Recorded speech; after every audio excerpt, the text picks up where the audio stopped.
Hello subscribers and welcome to another video from me, Box of Demons, and today I'm going to be giving you the news from the front line, a little bit of intel when it comes to Hell Let Loose. I tend to be doing quite a lot of the Hell Let Loose videos at the minute, and there are a few people who seem to show a little bit of interest when I actually create a video. So we're going to be looking at a video today, or should I say I'm going to be covering and telling you about an update from the Hell Let Loose developers recently that tells us about some interesting, exciting things that are coming to the Hell Let Loose universe. We're not going to give it all away because you won't stay around, so let's crack straight on. Let's have a look and let's see what Uncle Bones, excuse me, Uncle Damon, he's going to have a look. I just wanted to say, incidentally, somebody on the forum said that they hadn't subscribed because they said, I joined Skull and Bones and you're pissed off. Well, just to get this clear, because I mentioned it on there, I got uber-striked by a lot of people saying that my videos contained violent content. I know which group of people did this, and that was the reason my channel got shut down. And you know what? I opened this channel up and I thought, bollocks to you. I'll do what I want, when I want. Let's lock and load. Let's play some Hell Let Loose. Bloody hell. So here we are on the developer briefing, and this was posted on the 27th of March. Now, a lot of things in this update, the devs have said, it's still in a box, hidden away, classified. So a lot of these things are not going to have dates or times for releasing these individual elements, vehicles and weapons and all the other goodies. So do take these with a pinch of salt. This section here basically is telling us that the developers are now happy with the Panther and the Sherman. And as a war correspondent insider, I can tell you that there has been quite a bit of discussion amongst the devs regarding the scales of the Shermans and the Panther. A lot of people, including myself, feel that they are a little bit too small.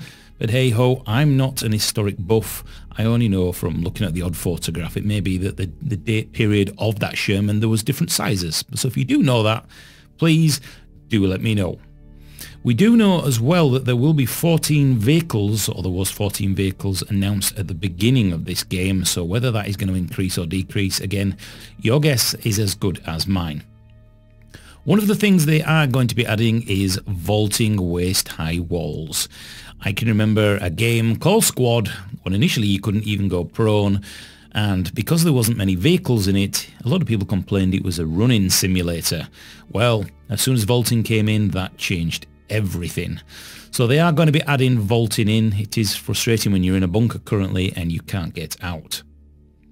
A lot of the animations are going to be updated from third person and first person, giving a more engaging, responsive experience. And this covers running animations to how a soldier responds to certain actions, such as being fired at or ricochets or explosions near him, and even death animations. Again, I know a few times on the forum and in the Discords, and even on my YouTube channel, a few people have said to me that the running animation doesn't quite sit right with them. Well, you'll be glad to know that the devs are aware of this and they are going to be looking into it. The next thing you may have seen on a few of my videos, I've mentioned the audio, and it says here in this section that they've been working extensively across the entire soundscape of the game, and they are going to be updating it and changing audio. Every single weapon in the next beta release, which is on the 5th of April, has been revamped, and they're moving closer to a quality that they're happy with.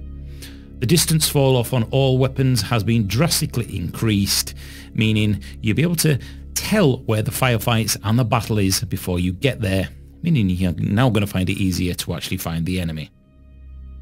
They are going to be paying special attention to the handling of external and interior vehicle noises. I'm not going to mention a couple of other games, but when you're actually in the vehicles, it really is an immersive experience because you are literally locked in with not a lot to see out of the viewports. So anything that increases your experience and immersion, well, that's a big tick in the box. Now, new game modes. I just want to inject something here because a couple of people, or should I say one person on the official forums, felt that I was being a little bit coy with my views on the new updated meta. Let's get this out here. I did mention this on the forums. Personally, I don't like it. I don't like the fact that it's now one objective. I know why the devs have done it, so there is more of a war feeling and there's more combat. However, from going from 3 to 1, I do feel the game has changed and is heading off in a different direction. I wish they'd reduce it to 2, which would have been a happy medium. This would have encouraged one team to be on defence and one on attack, and it would have increased communication between the two of you, aka Fireteam A and B stay on defence, etc, etc, and that would have come in even more prevalent when the commander role came in. But in the meantime, they are adding a couple more game modes, and as we can see in here, one of them is going to be called Invasion and the second one is called Campaign. These modes will offer different experiences to what's available right now, with a particular focus on returning the greatest strategy decision-making abilities to the player. Well, again, this all comes down to the community. I only hope it doesn't split the community for those who want the more tactical, realistic mode of, say, 2 or 3 objectives, and the other side that just want a kind of battlefield game. That will be a shame if that does happen, but the devs will be creating some more modes. Now, the commander in-game currently could supply drop, and there was a few functions in there that I don't think quite worked very well, and we know that when they did the airdrops, the frame rate went to baba. Well, hopefully, that has been updated, and as you can see in here, the commander isn't finished yet. They will be adding more abilities for the support side and for the attack side. Maps. Well, we love Hertzcombe Forest, and I absolutely adored Saint Marie de Mort, which I think on the 5th of April will be amazing. If you can imagine the Shermans and the Panthers crushing through hedges, it's going to be amazing. That's when I think the Hell Let Loose the whole cookie will be put back together again. Well, they've mentioned this before. I don't know if it's been publicly announced before, but they are working on FOY and Utah Beach, which with the graphics that are currently in the game, you know, we know, they know, everybody bloody knows it is going to be amazing. And it's one of the games where it's just a pure joy just to walk around. You don't even need to be in the combat. A couple of times I jumped in an empty server and it was really, really enjoyable. One of the maps as well, which will be FOY, will give you a Band of Brothers vibe, which is where the Band of Brothers actually fought at FOY, and they're going to make it snow. So you imagine the environment here will have snow on it. You probably will get snow collecting on the armour, the vehicles and the soldiers at some point, knowing the devs, even if it's not in the first stage. And yes, there will be uniforms updated as well for the winter gear. The HUD user interface is going to be updated.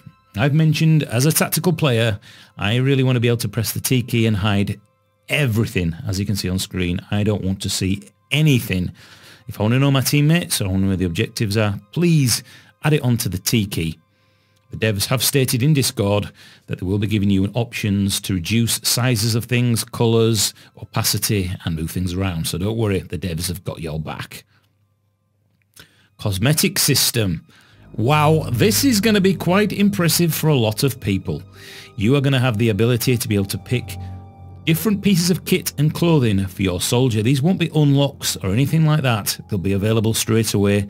You want a certain helmet, you can have the helmet, even though you never get to see it unless, hint, hint, there's a battle camera system coming. Am I going to get into trouble for saying that? Can somebody go check quickly? Yes, you will be able to pick it, but it will all be from authentic kit and clothing. No blue-haired, lesbian bionic bitches in this game. Thank you very much. Get the fuck out.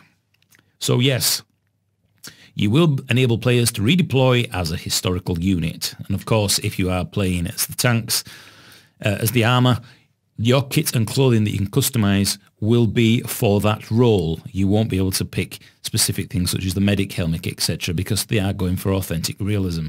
So yes, and lo and behold, we will never, ever, ever be using loot boxes.